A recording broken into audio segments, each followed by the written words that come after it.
Okay, well, good afternoon and welcome to Monday afternoon or Monday morning if you happen to be in Missouri's edition of the COVID-19 Travel Mole interview.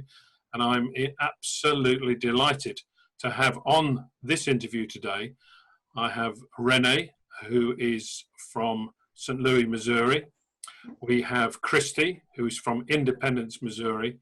And we have Laurie, who's from Missouri, full stop. She is Missouri.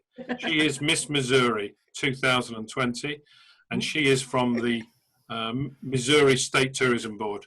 And Renee obviously represents St. Louis and St. Louis. I'm not sure how I pronounce it, but I'm sure Renee will correct me in a minute. And Christy's from Independence. I think I've got that right.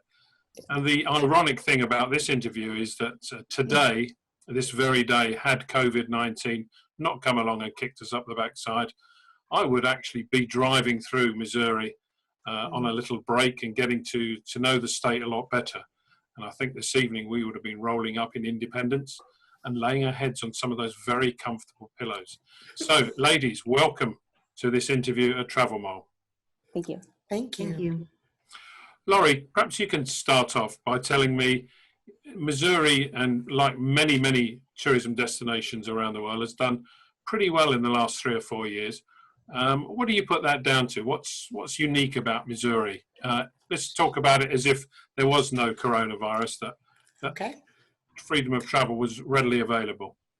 Well, Missouri is uniquely positioned in the United States. We are centrally located. We are easily accessible.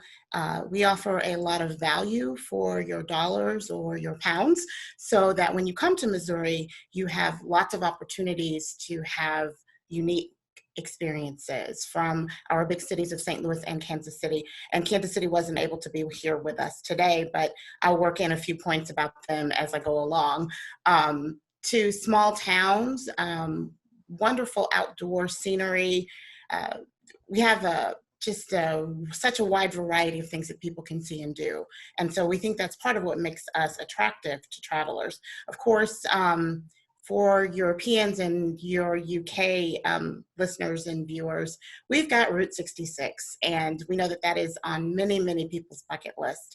It enters the state at St. Louis, and it takes in a good third of our state, exiting at Joplin, Missouri. So, and in between those 2 points is more than 300 miles of just beautiful scenery. Once again, lots of great attractions, wonderful places to stop and eat, and stretches of the road of the original Route 66. So that's a unique, authentic experience for many people.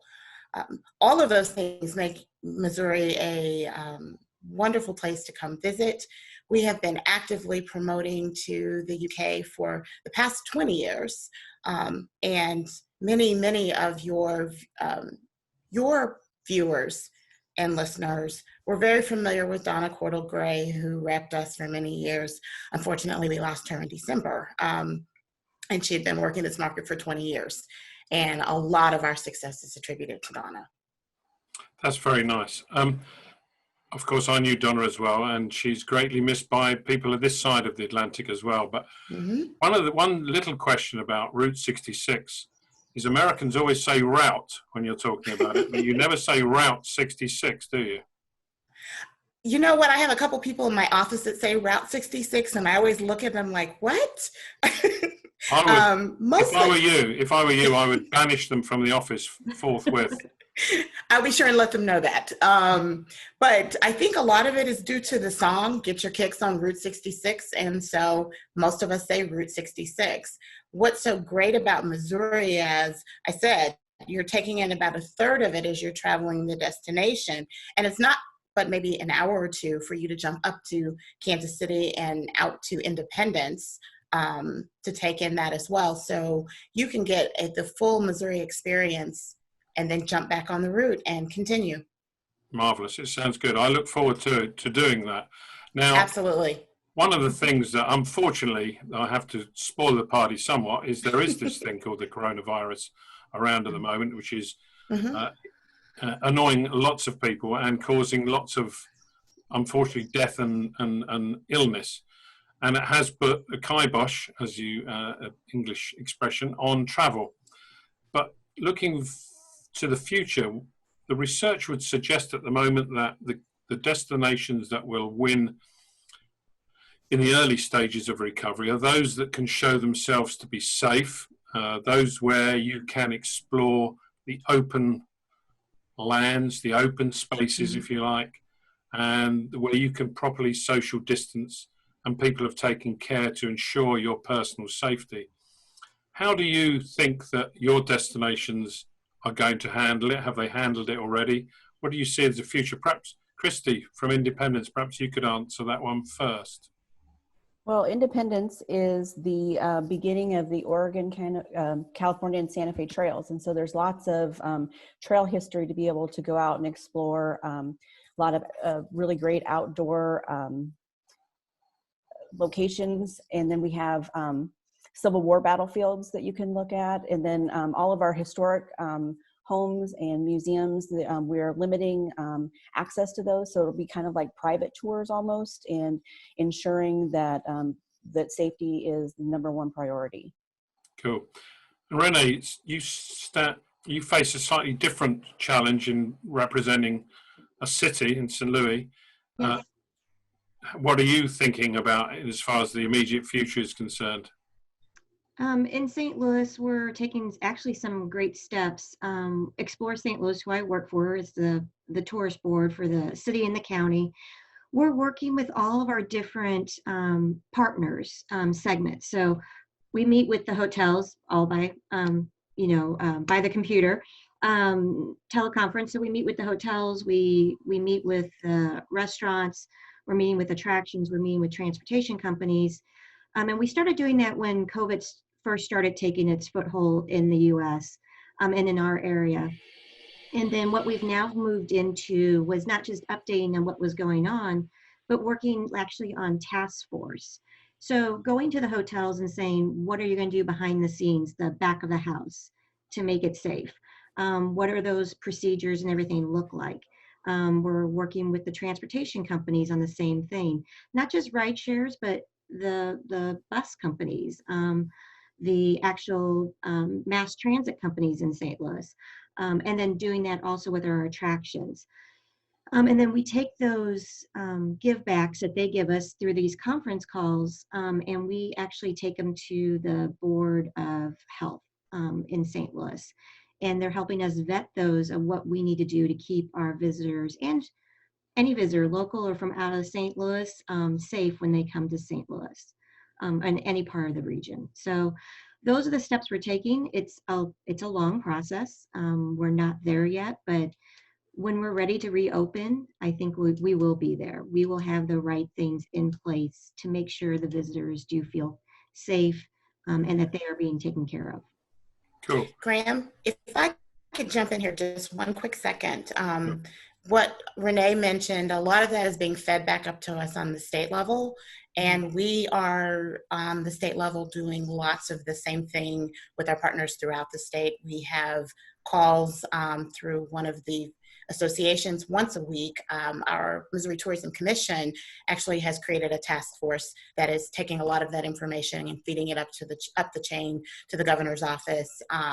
So we are also trying to just make sure that, and then we're pushing that information back down to all of our destinations so that everybody can benefit from each other's knowledge. That's one beautiful thing about the tourism industry, particularly in Missouri, is that we work very well together.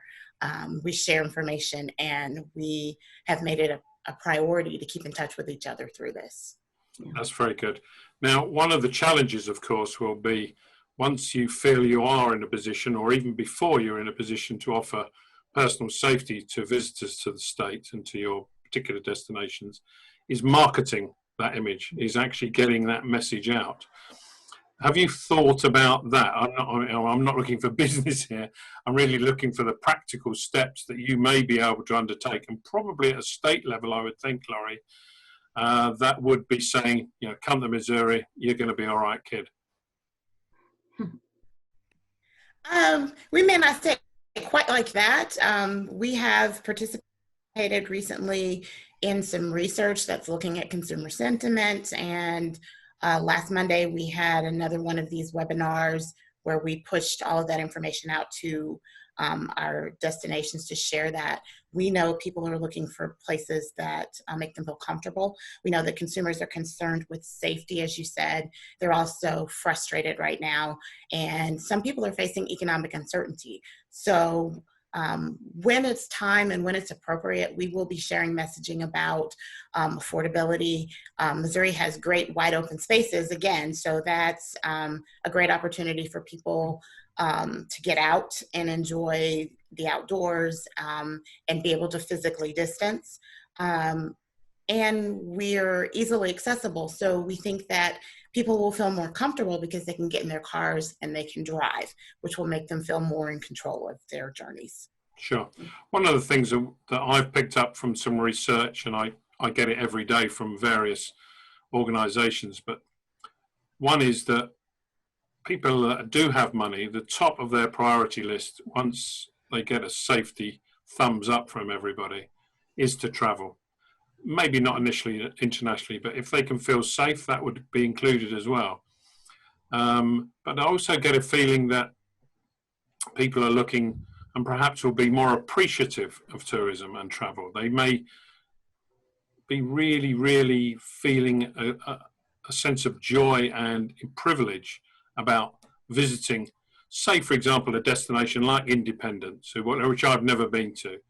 I would feel privileged, I think, and possibly more now than I would have done had I been there today. I'm sure it'd be fantastic I was there today, but the fact that I've been restricted, the fact that I can't go, means that I might be more appreciative of it. Do you get that feeling, Christy, that people will be? I mean, do you feel that personally, for example? I do. I think that myself, I was supposed to go to Arizona and visit my parents, and I couldn't go because of all of this. And so just being able to have that freedom to be able to go and do what we want to do. I think that the visitors and travelers are going to definitely feel that, but I also think the community is going to feel that. We're going to be so grateful and thankful for the visitors that come into our communities and invest their time and their dollars or pounds into staying with us and experiencing independence. I think that it's going to be not just for the traveler, but for the communities as well. That's a very interesting point, and one I haven't really thought about before, that the welcomers, the recipients, the hoteliers, the people in the hospitality industry will also be more appreciative of people like me complaining that my steak isn't rare enough or something, which is highly unlikely in America. I appreciate that. But Renee, do you think that will be the case? Do you feel like that? Would you feel even more chuffed than you normally do about going to World Travel Market? I mean, I think we're all going to look at everything we do and take it into a different perspective after COVID-19. Travel is something we never thought would be taken away from us. I personally feel that. So I think moving forward, when people can start traveling, and I do think it's going to have to be regional, the locals first, getting them into the local parks, going to the attractions, going out to the restaurants, maybe staying at a local hotel where someone else makes their bed that day for them. And then it'll be regional, and then we'll go national, and then it will be international. I think the international travelers, for us even going long haul the other way, or international travelers coming to the US, we'll be ready to go. We're ready to experience new things. And one thing we've always said about Missouri and St. Louis and Independence, we're the real US. This is how most people live. Yes, I represent a city that's just under 3 million people, but it's very spread out. You can drive 10 minutes and you're in cornfields. And you got great music, great barbecue, and it's all waiting here, waiting for us to come back and start experiencing that. So it will happen, but it will start small and it will grow. I think, Graham, the biggest difference from past things that have happened in the travel industry that has put us on a hold for traveling, it's always unique. I always said people go to those destinations afterwards to support them. This time, it's the entire world. So people have a lot of choices, but they're going to find the things that they want to do, and they might realize they might not have as much time on this world, and they're going to pick things that they want to do now. That's very good. Those bucket lists. Wow.